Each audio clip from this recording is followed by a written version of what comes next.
This webcast and any accompanying materials are copyrighted by the American Association for Respiratory Care, the AARC. Any public display, sale, copy, or distribution of the video or materials may only be undertaken with the prior written consent of the AARC. Copyright 2013 and all rights reserved. My name is Steve Nelson. I'm an Associate Executive Director at the AARC, and I'd like to welcome you to today's presentation, Clinical Practice Guidelines, Tools for the Respiratory Therapist. Upon completion of this AARC webcast, participants will be able to define clinical practice guidelines and evidence-based medicine, discuss the historical context of clinical practice guidelines, identify the purpose behind transitioning to evidence-based medicine, and finally identify how evidence-based medicine and clinical practice guidelines can impact respiratory care practice. I'm pleased to welcome Dr. Shawna Strickland. Dr. Strickland is a respiratory therapist and an Associate Executive Director at the AARC. Before joining the AARC, Dr. Strickland was a Clinical Associate Professor and Program Director at the University of Missouri in Columbia, Missouri. Dr. Strickland also coordinates the Evidence-Based Clinical Practice Guideline Initiative at the AARC. Dr. Strickland discloses she has no conflicts of interest related to this presentation. I'd like to welcome Dr. Strickland to the presentation. Thank you, Steve, very much. Since I can't hear myself talking on the system, would you please raise your hand if you can hear me? Fantastic. That makes me feel great. Okay, so thank you very much for being here. I'm really excited to be able to provide this session today, and I'm hopeful that we've got some take-home points here that we can really sink our teeth into. Of the objectives that we have on this particular session, I really want to make sure that we hit how respiratory care practice can be impacted by clinical practice guidelines. So I want to make sure that we stay in that context of why this is important to the respiratory therapist.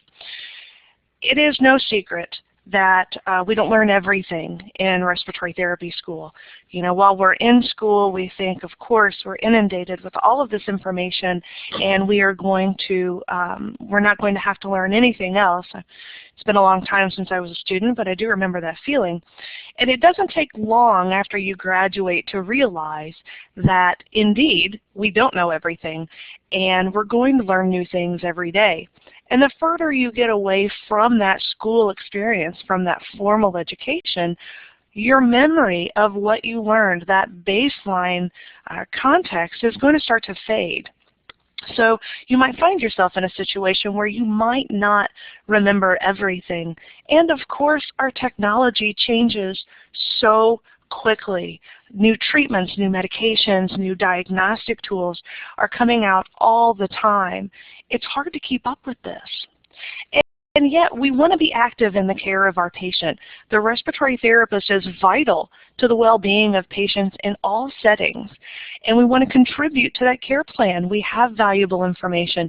We can input good ideas into how to make this patient's health status improve, how we can improve quality of life for our patient.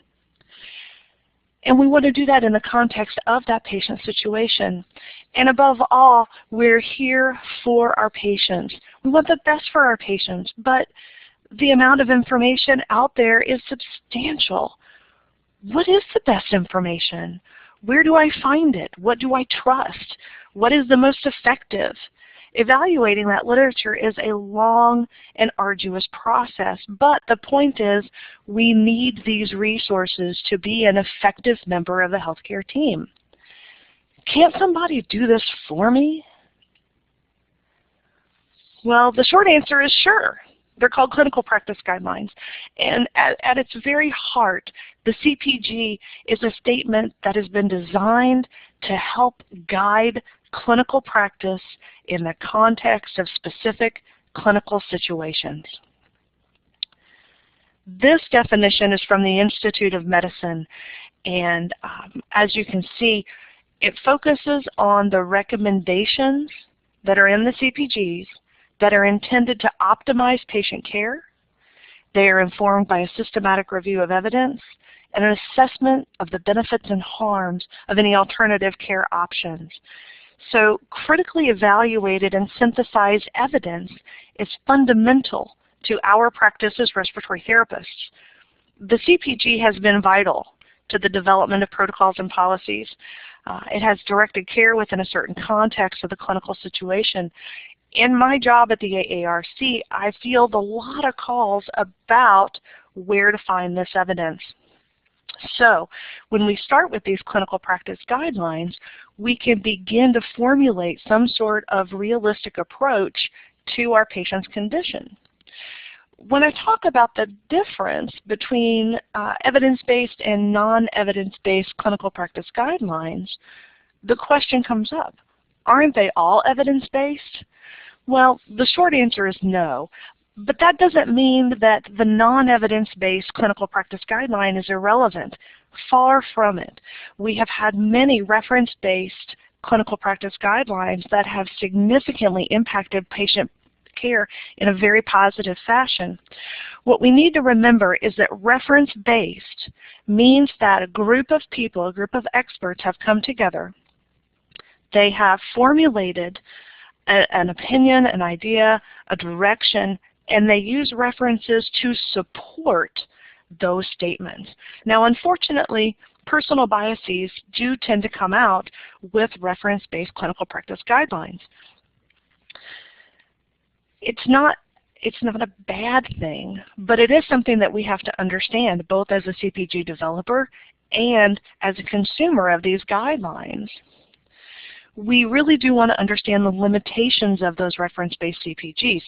So those consensus reports have helped us greatly in the past, but the key difference between a reference-based and an evidence-based CPG, in addition to the systematic review, is that the CPG based on evidence is going to integrate patient values and preferences, and I am going to talk more about that specifically later on in the session.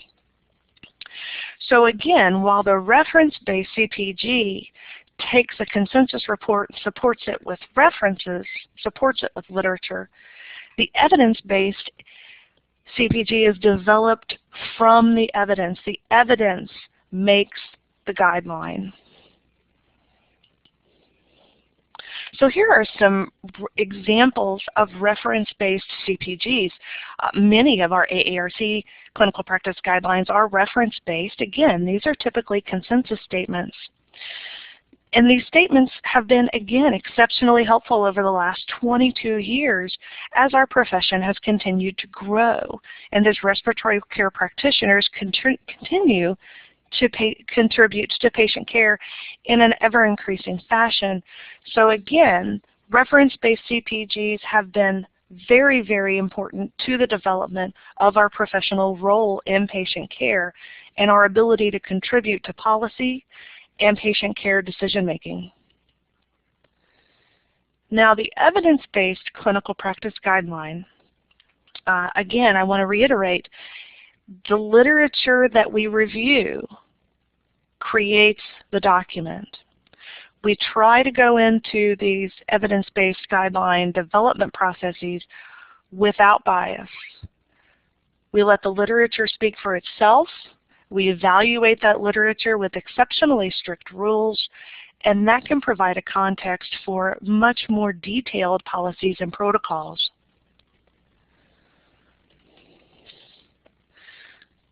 So some examples of evidence-based clinical practice guidelines are here. I've got 3 different CPGs from 3 different organizations. The first one at the very top of the page is the AARC's Inhaled Nitric Oxide document from 2010.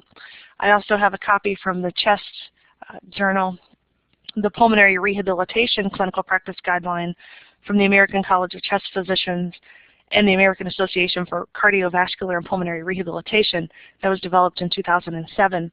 And then probably one of the most recognizable clinical practice guidelines is the 2007 NHLBI Asthma Guidelines Expert Panel Review number 3. What these 3 documents have in common is that they include patient values and preferences, and they make explicit, they are very clearly stating in a very transparent manner the quality and the strength of the evidence. Now, as you go through this presentation, I'm going to be giving a lot of information, and some of it you may recall, some of it might go by the wayside. If I could focus the whole presentation into one picture, I would choose this one. And this diagram is identifying how we apply evidence-based medicine to patient care. It shows that there are 3 very distinct functions that have to come together, that have to be identified in order to truly apply an evidence-based medicine approach. We use the best external evidence in consultation with the patient, making decisions that are in line with the patient's values and the expectations of health that the patient might have, in addition to individual clinical expertise to help the patient make the right decision that's going to best suit the patient given his condition and his situation and his values and preferences.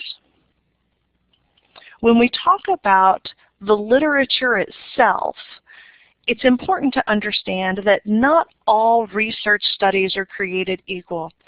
And the first thing I want to say about this particular slide is that I am not casting judgment on any research. All research is valuable.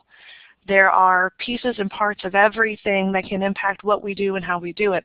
But when we're talking about identifying the quality of the evidence, we're really looking for research that is rigorous in process, that has that holds a lot of variables constant. At the bottom of our pyramid, you can see that the broadest base is that unsystematic clinical observations. Again, these are important, but they're very generalizable, meaning that I can't make an assumption about the entire population of patients with that particular disease process based on that observation. Typically, those are going to be studies that tell a story, which are great. Again, very valuable. All research is valuable, but when we're making our clinical practice guideline, what we really need are those studies that can be generalized to the population to help us answer that research question. As we move up this pyramid, you can see that as the amount of available literature decreases, meaning smaller amounts, the relevance to the clinical setting is increased. So the base of the pyramid, as far as evaluating quality of evidence goes, not very strong, very weak. We have some intermediate levels, and the strongest levels are at the top of the pyramid, which means that these are the most rigorous studies. These are going to provide us with the pieces of information we need, but there is very little of this information to go on, which is a significant problem when creating CPGs. So you can see systematic reviews at the very top of our pyramid. These usually focus on a clinical topic and answer a very specific question. So you're not going to see questions like, how do I treat ARDS in a systematic review? That is an exceptionally broad topic. We're going to see very, very specific research questions answered with the systematic reviews. Within this review, an extensive literature search is conducted to identify all studies that have a sound methodology. These studies are reviewed, they are assessed, and then the results will be summarized according to some predetermined criteria based on that very specific research question that we had for that particular systematic review.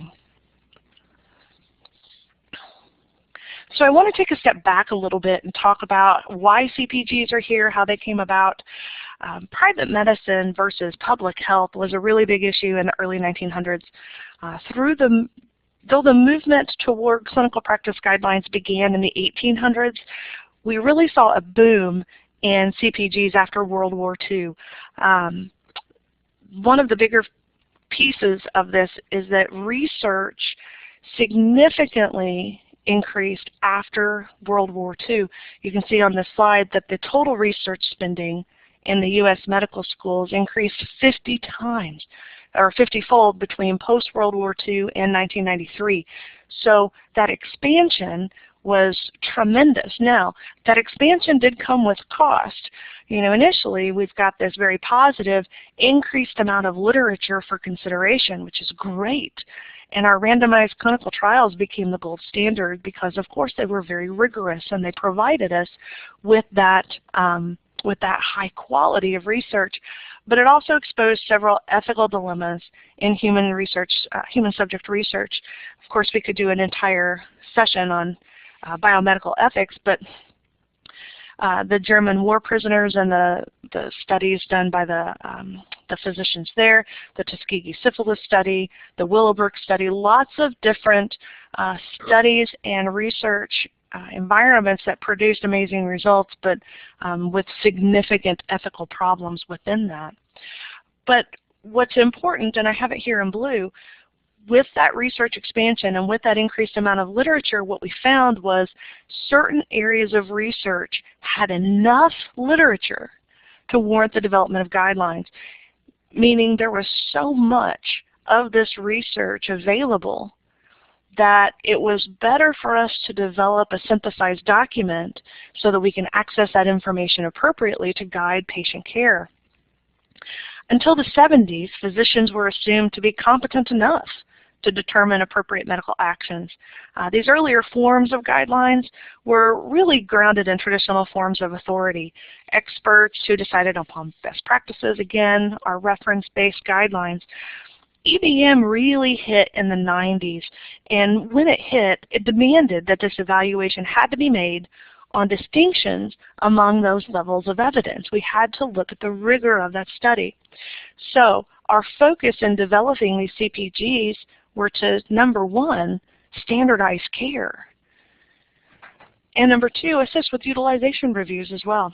Now, if you're interested in the history of CPGs, and I know everybody's going to run out and grab this article, the article that I have referenced at the bottom actually is very, very interesting and shows a significant interest in how the CPGs were developed and such. So if we move this back to respiratory therapists and how this impacts us, the AARC CPG gang got into the business in the early 90s. We had our first CPG publication in 1991. That was postural drainage therapy. You can see a snapshot of it at the bottom of the screen. Unfortunately, our little postural drainage therapy CPG is a little elderly these days, but these were groundbreaking for our profession. They were developed in response to a desperate need from the respiratory therapy community for guidelines pertinent to the scope of the respiratory therapist. So while these were largely reference-based, fantastic information really helped to form hospital protocols in standardized respiratory care practice around the United States. This 1991 postural drainage therapy CPG was followed closely by pulse oximetry and sampling for arterial blood gas in '92, and again, exceptionally important to the creation of our policies and procedures within our hospitals. I want to take a minute to talk about the Institute of Medicine.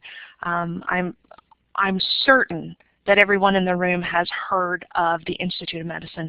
They are a nonprofit, independent agency. They are not a government agency, and their whole purpose is to provide unbiased advice regarding health improvement initiatives, which is again why it's important for them to have this independent non-for-profit status. The number of studies that they do every year is just staggering, and those studies provide information on how we can improve patient care Some of the studies are recommended by Congress, others are requested by other federal agencies, independent organizations, but the major reports they've produced involves quality of healthcare and patient safety. You might have heard of a small 2001 document called Crossing the Quality Chasm. Quite a big publication from the Institute of Medicine about patient safety and how we function as a team in the acute care environment, and most importantly, how to reduce patient care. So the Institute of Medicine has been a huge leader in the development of evidence-based medicine to help us provide safer, more effective health care. As we move from reference-based to evidence-based, that original concept was that the physician needed to learn how to evaluate the medical literature critically and weigh the strength of the evidence. I don't think it would be a surprise to anyone that it was discovered that if it was left up to each person, each physician independently, as an individual, there was very little consensus on how that evidence was received, how it was interpreted, and applied. So what resulted was the development of groups such as the Cochrane Library and the ACP Journal Club, both of those headers here on the slide. And what they do is critically evaluate the literature and synthesize it into guidelines that are useful for the healthcare provider.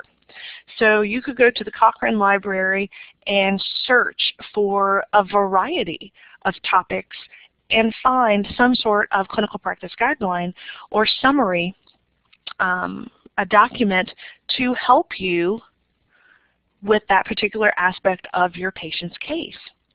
So an example I have at the very bottom of this slide, I'm not sure, I don't expect you to be able to read all of this, but the title is Methylxanthines for Exacerbations of Chronic Obstructive Pulmonary Disease.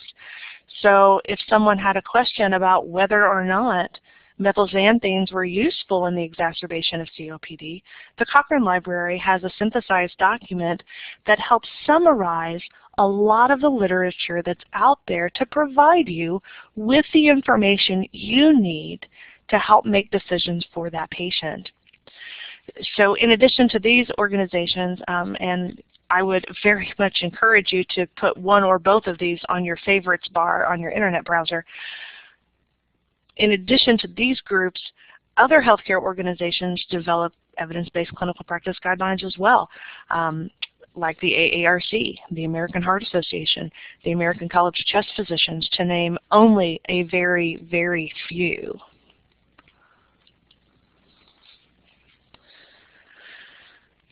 So the key to producing evidence-based CPGs is rigor, the rigor of the examination of that literature. These particular items came directly from the Institute of Medicine, as they are very specific about the qualities that a CPG has to show to be considered trustworthy. If we are looking for a valid clinical practice guideline that can truly help direct our patient care, we have to know that it is based on a systematic review of the existing evidence. That review has to be very, has to be directed in such a way that everyone on the team is utilizing the same review process and that it's a very transparent process. The people who are developing the CPG must be knowledgeable. They should be multidisciplinary and representative of every key stakeholder within that research question. Who has an interest in treating this patient in this particular situation? These CPGs must consider the important patient subgroups and patient preferences. It's not realistic to identify a laundry list of options if they're not realistic for the patients who suffer from that disease process. These CPGs have to be based on that transparent process. We have to understand that the CPG group tried to minimize biases as much as possible and manage any conflict of interest they might have had. the CPG has clear explanations of the relationships between the care options and the health outcomes. If I provide this therapy in this fashion for this patient in this situation, what are the realistic outcomes that I should expect for this patient's health? The quality of the evidence and the strength of the recommendation must be very clearly stated so that we don't have individual misinterpretations. And amazingly, they need to be revised. Now, some CPGs, just because of their nature, maybe they're based on technology or a field that's emerging, may need to be revised more frequently than others. But the key is that it provides a period of time for the committee to go back and review and identify whether or not that CPG needs to be updated or if it still stands as appropriate.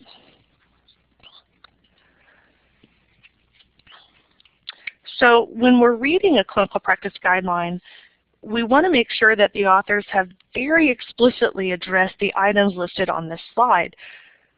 Did they report the methodology for reviewing the literature? How do you know that it was a systematic review? Did they show how that review is linked to every single recommendation in the document? Did the recommendation consider all of the appropriate patient groups? Did they grade the strength of the literature? The bottom line is that if the CPG isn't valid, it is of absolutely no value to the respiratory therapist.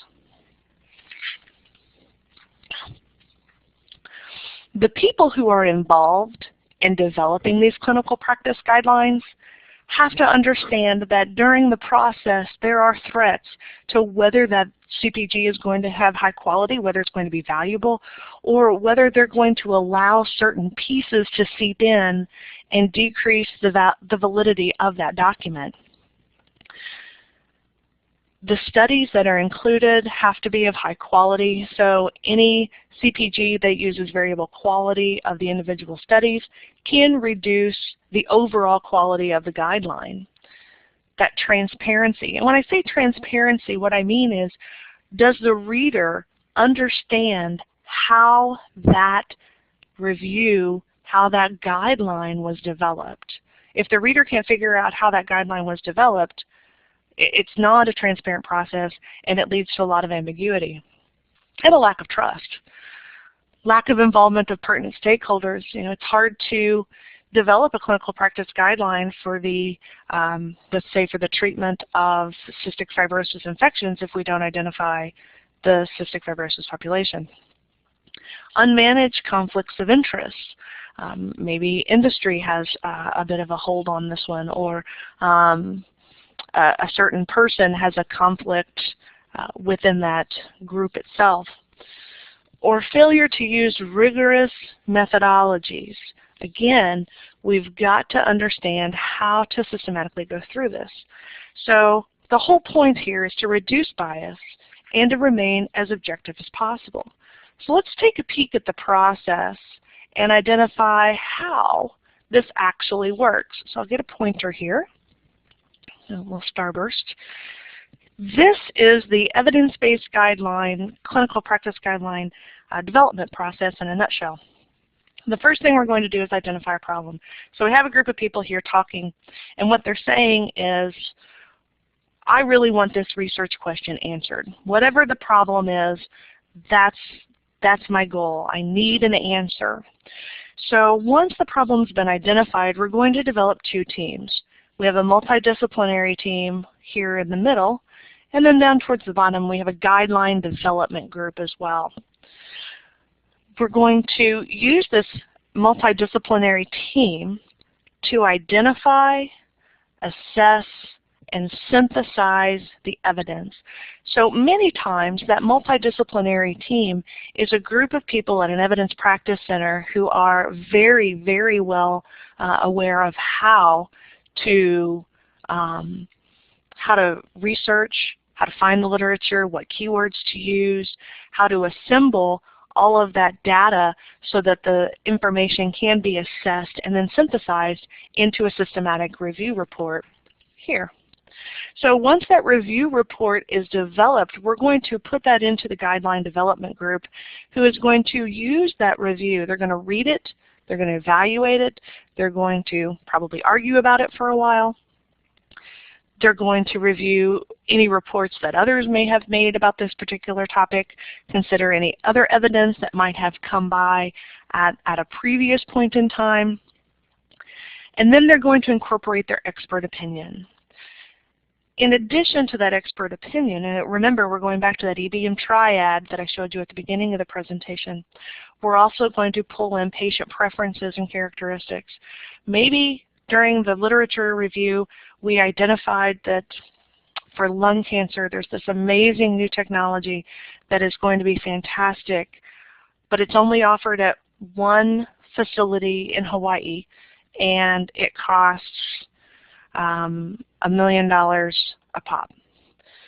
When we talk about patient preferences and characteristics, we have to realize that some of the options that we might run across are not as valid, or not as realistic as others. Now, granted, I went out on a pretty long limb there with the Hawaii analogy, but the point is, just because the option's available doesn't mean that the patient will identify that the benefits of that particular option outweigh the burdens of that option. So once we've incorporated expert opinion, patient preferences, and identified that information, we're going to produce the clinical practice guideline, and we're going to publish it so that the folks in the acute care, home care, subacute care, whatever realm where this is applicable, can use this to help the patient make better informed decisions about the care and to significantly improve quality of care. Now, having said that, it makes it sound so easy. Oh, let's just come up with a research question. But good questions are hard to develop. Without the right question, you won't reach an answer that's helpful. One way to develop a good clinical question is to use the PICO method, and that's what I have on this slide.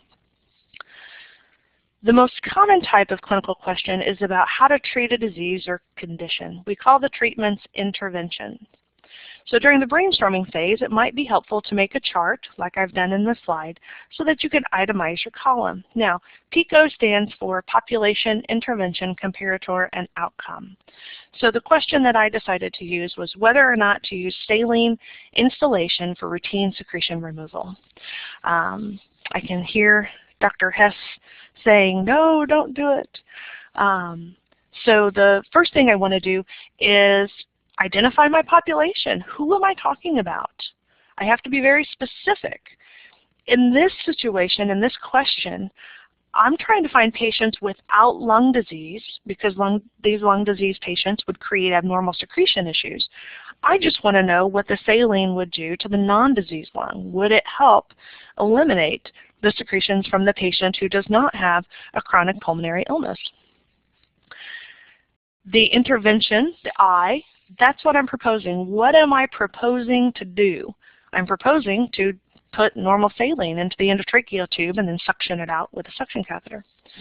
My comparator would be the alternative. What is the alternative to the intervention I propose? Well, my alternative, my comparator, is no instillation of normal saline. And the outcome is, what do I expect? What do I hope to accomplish or measure? So this is just a brief example, and I'm certain that if we could get together and talk about this some more, I would come up with some different pieces of information to put in here, but this is a good start. And so developing your PICO question can help you truly identify the research question you wish to ask. So our next step is searching the literature. The first sweep of the literature is going to usually yield a large number. Basically, we're going to be developing keywords or constructs. These constructs are the underlying themes or subject matter that we're going to use to direct our research. For example, if I used oxygenation, I would need to use constructs such as pulse oximetry, SpO2, arterial blood gas, P-little AO2, improved physical appearance by the lack of cyanosis. So these constructs further define the question developed with the PICO method so that it will pick up on appropriate pieces of literature. So what I have, this picture I have here, is from the NHLBI Asthma Guidelines 2007 EPR3. It's on page 4. You can look at it yourself. This is just a little piece of it. What they've done is separated everything out into steps.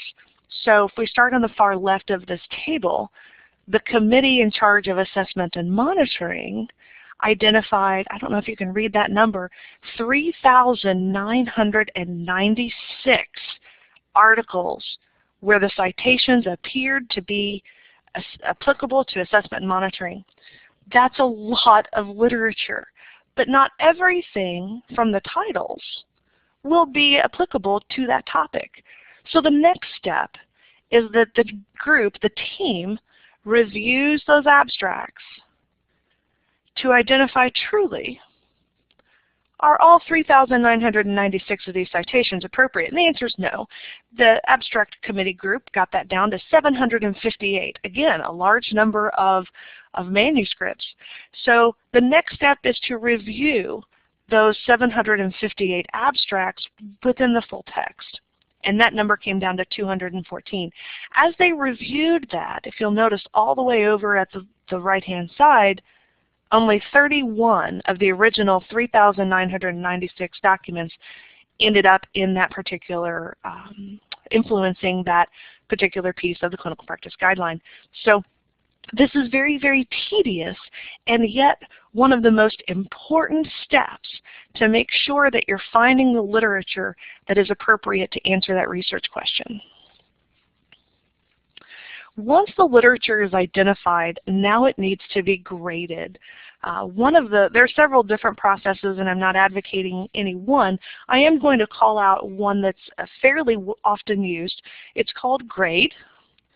That stands for Grades of Recommendation, Assessment, Development, and Evaluation. These systems provide guidance to grading the quality of the underlying evidence and strengths of recommendation in healthcare. So the strength of the recommendation reflects the extent to which you and I could be confident that the desirable effects of an intervention outweigh the undesirable. So the benefits outweigh the burdens. So we'll start with the quality box. There are two pieces to the grade. First, we're looking at the quality of evidence, and we're using our A, B, C, and D. An A level, or a high quality evidence, is typically a well-performed randomized control trial. And to be quite frank, if we found other research or if further research were performed, it's really unlikely to change our confidence in the estimate of effect. That means that this is fantastic quality, excellent research. We're very confident in this particular document. As we go through different documents and the ratings drop, we lose confidence. So with the moderate quality, with the B level, they might be randomized control trials, but they have some flaws. There are some inconsistencies between studies. Maybe one study finds outcome A while the second study finds outcome B. With a level C or a low quality piece of evidence, these are typically observational pieces or evidence from trials with significant flaws. And then D, we really don't have any kind of confidence, and to be honest, any estimate of effect is very, very uncertain. So we're not going to endorse this particular quality. When we go to the bottom box, the strength of recommendation, you can see that we've got 2 strongs and 2 weaks on opposite ends.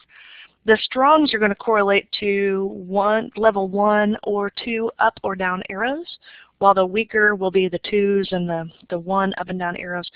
If it's a strong recommendation, either for using an intervention or against using an intervention, we're saying that the benefits for whatever that recommendation is clearly outweigh the risks and burdens for nearly all the patients. And then the weaker, of course, is that the risks and benefits are more closely balanced or very uncertain, and it's hard to tell one way or the other. So we're looking, what we'd like to see is a recommendation that's strong in one way or the other. We can make a strong statement of, yes, you should use this treatment, or no, this is really bad, we should not use this at all. Unfortunately, a lot of our recommendations are the weaker recommendations where the benefits and burdens aren't as clearly stated. And now we're going to release the final product. So the final manuscript publication will incorporate resource utilization, incorporates considerations of equity, and provides very clear information about that recommendation, very clear statements. There's no ambiguity. The document will state very specifically, this is what we recommend and this is why. These are the benefits and harms. This is the available evidence. This is the quality. We're going to tell you how confident we are in the evidence. We're going to tell you about the strengths. We're going to tell you about any difference of opinions. Just because the evidence is there doesn't mean that we don't have an opinion about it. So when we see this final manuscript, it's quite a big document because we want to make sure that all of these very important pieces are identified.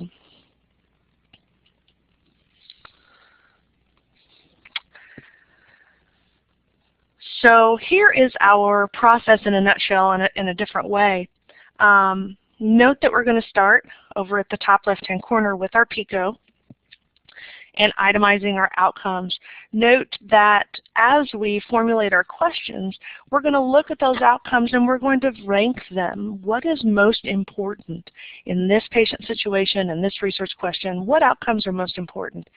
And then we're going to look at those outcomes across studies. Now, it's important to note that from the initiation of the PICO to the systematic review, that could take anywhere between 6 to 9 months. This is a very long and detailed process, and it is so very important to get this right the first time so that we make sure that we have a good, solid background. Once we identify the studies and summarize those in the systematic review, then we're going to grade the evidence. Once we grade the evidence, the panel will then consider the recommendations and the grades and formulate a direction for or against whatever our recommendation might be. We're going to consider the quality, the balance of benefits and burdens, and the values and preferences of our patients. And that will all result in the final document. So depending on the scope of the document, it could take anywhere between 12 to 18 months to develop a very clear, helpful, and valid clinical practice guideline. So, question of the day, what is the AARC doing with CPGs? Well, it's an exciting time, and as Steve said in the introduction, I'm the chair of the initiative of incorporating evidence-based guidelines. We are focused and dedicated to developing these evidence-based guidelines from the systematic reviews, and we are actually in the midst of creating the first evidence-based guideline that will be out later in the year about airway clearance. We've all been a bit anxious to get a new airway clearance CPG, so be on the lookout for that. But most importantly, we're updating some of the older CPGs that are still valid. They're still valuable to our profession and how we practice respiratory care. So in 2013, we've already seen the publication of the surfactant replacement therapy CPG. Hemoximetry will be coming out soon in the Respiratory Care Journal. In 2002, we updated the humidification during mechanical ventilation CPG and the transcutaneous monitoring for neonatal and pediatric patients CPG. And in 2011, we upgraded the capnography, capnometry, and incentive spirometry CPGs.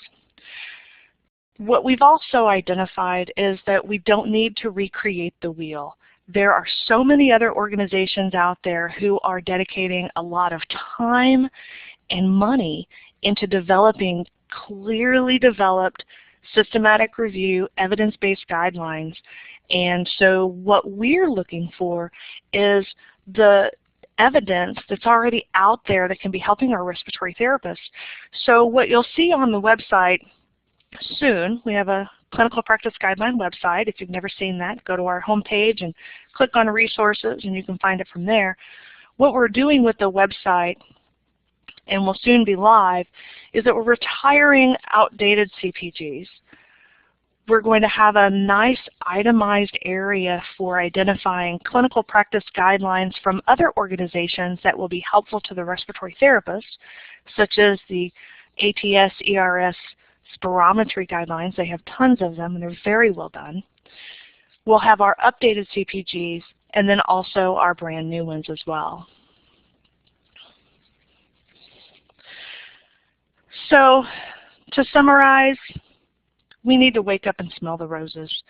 The total amount of knowledge out there in today's world is far greater and often more reliable than the clinical experience of a single respiratory therapist, physician, or even a group of experts. Practitioners no longer need to read through masses of journals in order to take advantage of this knowledge. It's no longer our job to know everything in our chosen specialty. It is our job to be able to find that information when I need it, and more importantly, when my patient needs it. And a detailed and exact knowledge of the outcomes of different respiratory therapy interventions derived from the research can save lives and resources. The important piece here is to know where to find your resources. Again, I would encourage you to set favorites on your browser to the Cochrane Library, the ACP Journal Club, AHRQ's National Guideline Clearinghouse, where you could type in a keyword and find CPGs on almost everything. One of my personal favorites is Ovid Medline. A lot of our hospital facilities have subscriptions to UpToDate, which provides quick information. Lots and lots of options out there.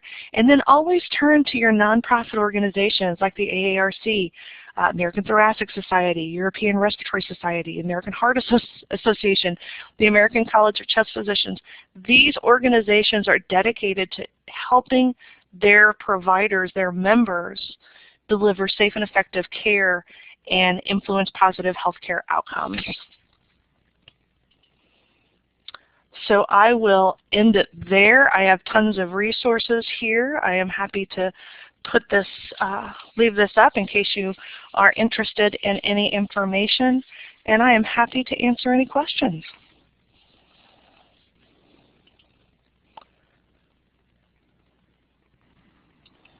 Well, thank you, Dr. Strickland, for joining us today with this, and we have a couple questions, or a question so far. Including patient values and preferences are nearly 100% subjective. I guess this question is, how do you adjust for patient values and expectations if patients are against it? That's a really good question. The clinical practice guideline is going to allow the practitioner to see various options within treating that particular aspect of the patient's disease process. We all know of patients who have been diagnosed with cancer who refuse chemotherapy. So the chemotherapy might be, and I don't know the exact grade and strength of the recommendation, but it might be a widely accepted practice. It might be something that's clinically available, strongly supported by the literature, and yet the patient can still deny or reject that treatment option in lieu of an alternative or no alternative. So it's not so much that the guideline is going to dictate what the patient preference is. It's important for us to understand that the patient preference, in addition to the guideline, is going to direct the care that the patient accepts or ultimately rejects. Okay, if you have any more questions, feel free to type them into the chat room window, and we'll see. Do you feel that the policies and procedures within an organization should reference AARC's CPGs? You know, I do. with a little bit of caution, they are older. A lot of our CPGs are still active from the 90s, and there are two reasons for this.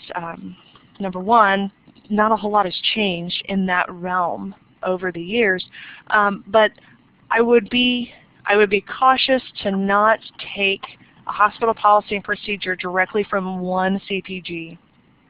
I think they should reference those CPGs. I think they should utilize them in the best way possible for that facility, for that patient care, that patient environment, and keep in context with their population and demographic. Okay, it looks as though we have no more questions at this time, so we're going to go ahead and wrap this up. Thanks again, Dr. Strickland, for providing all this information. For those of you that are watching this as a live presentation, please stay with us during the next brief pause for instructions on how to obtain your CRCE contact hour. If you're watching this program as an archive, this concludes our presentation.